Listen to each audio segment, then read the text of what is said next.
శుభ్మన్ గిల్ ఒక కెప్టెన్స్ నాకాడి ఇండియాను విజయం వైపు అయితే నడిపించాడు. కానీ మరోవైపు గుర్బజ్ కూడా సెంచరీతో అదరగొట్టాడు. మరి ఇండియా వర్సెస్ ఆఫ్ఘనిస్తాన్ ఫస్ట్ ఓడిఐలో ఏం జరిగిందో టాప్ 5 మూమెంట్స్ గురించి ఈ రోజు వీడియోలో తెలుసుకుందాం.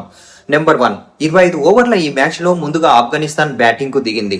అయితే ఇండియా బౌలర్లు స్టార్టింగ్ లోనే షాక్ ఇచ్చారు.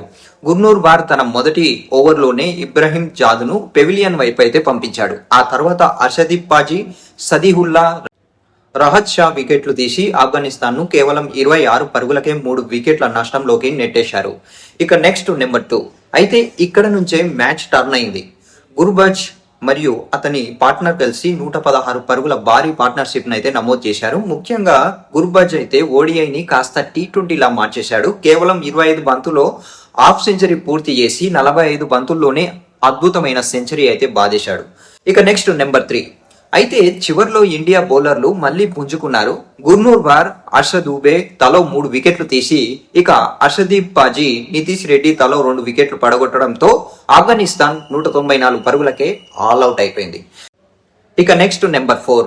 195 పరుగుల టార్గెట్ తో బ్యాటింగ్ ప్రారంభించిన ఇండియాకు స్టార్టింగ్ లోనే ఎదురు దెబ్బ తగిలింది.